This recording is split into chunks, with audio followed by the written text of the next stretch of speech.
你想要一夜暴瘦吗？你想要怎么吃都吃不胖的身体吗？今天杨哥就给你们讲一个被100岁老人摸一下就可以让一个300斤的胖子短短数月瘦成闪电的故事。说出来你相信吗？记得搬好小板凳，做好笔记，瘦到死了解一下。男主角比利是个律师，更是个重达300斤的大胖子。他每天都要在妻子的督促下减肥，却又因为抵制不了美食的诱惑，减肥计划频频失败。有时候不得不谎报体重来安慰妻子，也麻痹自己。他有位可爱的女儿，一直都是自己的贴心小棉袄，3口之家过着幸福快乐的生活。最近比利接了一个案子，为一位被指控暴力犯罪的黑手党徒做无罪证明。法庭上，在他粗糙的诡辩之下，伟哥无罪释放。为了感谢他的帮助，伟哥承诺一定会报答比利，而比利只是淡淡一笑，我只是做好我的本职工作而已。瞧瞧，多会做事。比利胜诉的事情很快在律师界传开了，他本人也在铺天盖地的马屁中越飘越高，连律师事务所所长都来恭维他。所长邀请比利来到自己的办公室，指着楼下的吉普赛姑娘说这些放荡的话。比利也被他说的开始心猿意马起来。离开事务所时，比利撞见了法官，他连忙上前向法官致谢，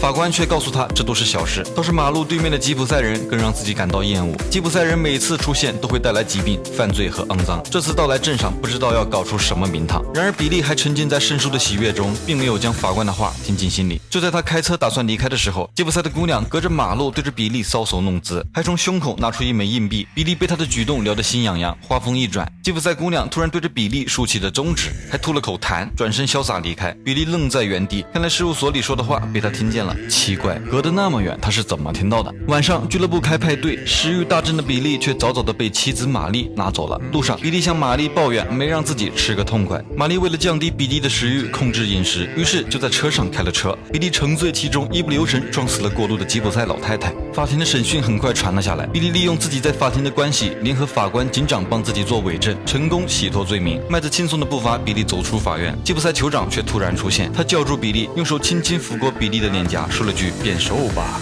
随后转身离开。比利以为是祝福，也就没太当回事。神奇的事情发生了，短短2个星期，比利成功减掉17磅肥肉。为了庆祝自己减掉了体重，比利约法官去打高尔夫球。运动后，比利称体重，发现自己半天就又瘦下去2磅。照这个速度，很快比利就能穿过肚子看到自己的脚尖了。洗澡时，比利意外得知吉普赛酋长也找过法官，他触摸了法官的肚子之后，法官的胸口才开始莫名的长斑。比利下意识地摸了摸自己的脸颊，心中隐隐有些不安。比利的体重仍在持续下降，玛丽怀疑他可能患有癌症。比利很生气，胖也不是，瘦也不是，但还是听从妻子的建议去做了全身检查。检查结果显示比利的身体没有任何异样，相反健康的不得了。比利很满意这个结果，他依然不停地进食，每天摄入1万多卡路里的热量，体重却拼命往下掉。女儿看着父亲吃饭时的狼狈样，落下伤心的泪水。玛丽劝比利注意自己的饮食问题，她要将女儿送往姨妈家里暂住一段时间，直到比利查清楚自己体重下降的原因。比利只好又去找麦克医生检查体内是否有寄生虫的可能，结果依然是一切正常。比利已经很久没见到法官了，他感到很奇怪，于是比利单独来到了法官家里了解情况。他有很多问题想问法官，比如体重下降的问题。开门的是法官太太，她反问比利是否被吉普赛酋长摸过，还笑着把他请进屋，这笑容有点瘆人。从法官太太那里，比利听到了不得了的消息，法官自那天被吉普赛酋长摸了胸口后，身上便开始长出鳞片，而法官太太清楚地听到吉普赛酋长说的是蜥蜴，结果自己的丈夫真就变成蜥蜴了。说着说着情绪激动起来，心里有鬼的比利连忙拱手告辞，背后却传来法官太太疯狂的指责，是比利撞死了吉普赛老太太，才招来了诅咒。比利却冷笑着说，都是千年的狐狸，谁身上没点腥骚呢？法官太太上前泼了比利1脸的水，潮湿的比利不久就会瘦成人干。比利心里也怕，一语成谶，开着车离开了。先前的救命之恩这回派上了用场，他打给了伟哥寻求帮助，询问是否有吉普赛人诅咒这回事。伟哥告诉自己有的，而且只有下诅咒的人才能解开诅咒。比利找妻子商量自己被吉普赛人诅咒的事情，玛丽认为这简直就是荒谬，他反问比利，诅咒为什么只针对你一个人？这句话倒是提醒了比利，警长也包庇了自己，于是他又去找警长。等他见到警长的时候，自己也吓了一跳，警长整张脸都肿胀的厉害，右半边脸还在流血化脓。比利对警长的处境感到抱歉，警长却掏出一把枪，他要求比利拿着枪去杀了吉普赛酋长，也算是为自己报仇。比利却连忙站起身打算开溜，让他杀人，这不是坑自己吗？边走边退，就在比利走出警长房门的时候，身后传来一声枪响，警长结束了自己的生命。连番变故刺激着比利的神经，他甚至看到的妻子和医生麦克偷情的幻想。玛丽甚至劝他去看精神科医生，遭到了比利的雷霆之怒。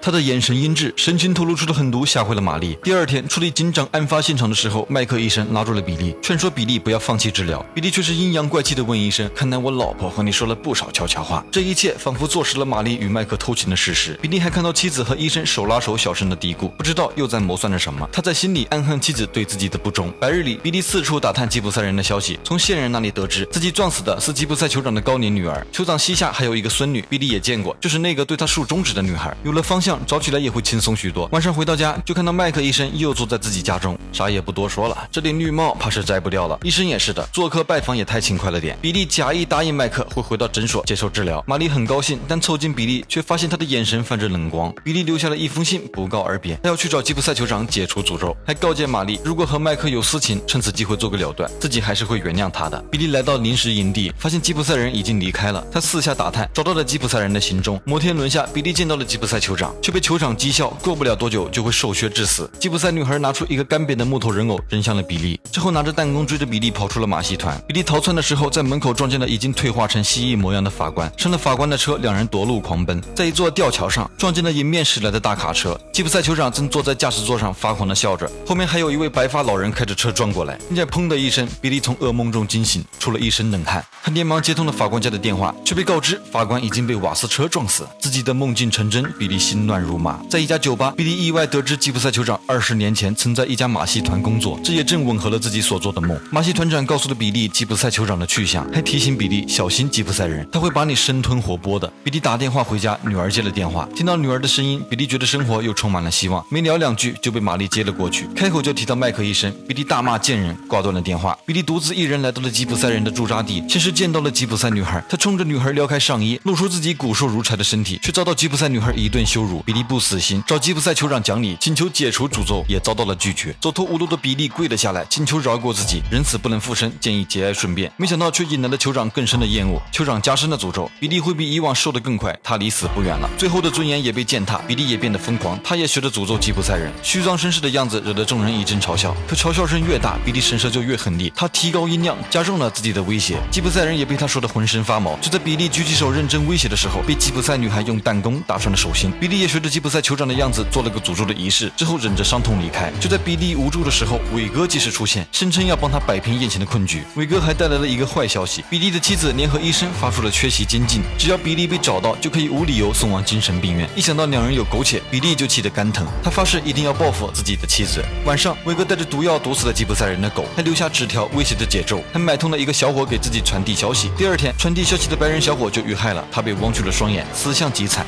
很明显，这是吉普赛人的挑衅，以暴制暴的方式激怒了伟哥。也不看看谁才是玩暴力的一把好手，他半夜潜入到吉普赛人的营地，打晕了吉普赛女孩的小男友，用机枪对着营地一阵扫射，摧毁了营地的设施。等到吉普赛人反应过来开枪回击的时候，伟哥放出绑好的人质，黑灯瞎火中，吉普赛人一阵扫射，替死鬼小男友就这样没了。等吉普赛女孩看清时，已经迟了。第二日，伟哥又假冒联邦特工绑架了吉普赛女孩，带进小黑屋一顿暴 K， 并以此威胁吉普赛酋长说出解咒的方法。酋长屈服了，自己已经失去了女儿，现在又搭上了孙女婿，不能再失去孙女。比利按照事先说好的地点，一步一步躲到了灯塔前的长椅上。此时的他已是风中飘絮，身上干的没有一两肉，他喘着微弱的气息，缓缓闭上眼睛，静静等待。吉普赛酋长晃醒了沉睡的比利，告诉他解咒的方式。他给了比利一个草莓派，将比利的鲜血滴进草莓派中。想要解除诅咒，就必须有人吃掉这个派，代替你去死。比利在心中已经想好了死亡名单。临走前，酋长问比利，为什么你自己不吃这个草莓派？你会受死，但死得清白。比利却让他滚，不要掺和自己的事情。比利的体重逐渐恢复过来，重获新生的他给家里打了电话，他告诉妻子自己会在几天后回家，还故意支走了女儿，但他却提前回来了，将草莓派放在客厅，自己去沙发上叫醒了妻子，哄骗她吃下了草莓派。第二日早晨，比利醒来发现身旁的玛丽已经死了，他美滋滋的来到楼下，却看到客厅的沙发上有女儿的书包，洗碗槽里也有2副餐具，一股不祥的感觉笼罩在比利心间。他查看冰箱，草莓派还在。女儿这时候跑到自己身边，高兴地抱着自己，他很高兴父亲能够回家。早晨的时候，他也吃了一块派当早餐，说完又用手沾了一口草莓派放入嘴中，高高兴兴地出门去了。比利想着自己干的蠢事，他心灰意冷，打算自己也吃一口一死了之，却被屋外的门铃声打断。他打开门，见到了麦克医生，一个邪恶的念头产生了：淫妇已经死了，奸夫送上门来，这可是你自找的。比利邀请医生进屋共进早餐，医生毫无防备走了进去，比利满意的笑着关上了门。这个故事告诉我们，开车不开车，开车不开车，犯了错误要勇于承认哦。导演史蒂蒂芬金在影片最后做了一个开放式的结尾，门背后的故事我们不知道，只能靠猜测。医生会死吗？我认为他必死无疑，毕竟关乎男人的面子问题。那么比利会死吗？不一定，也许他绝望了，选择了同归于尽，也许他杀了医生后选择了畏罪潜逃。最后杨哥也给小伙伴们一个祝福，瘦下去。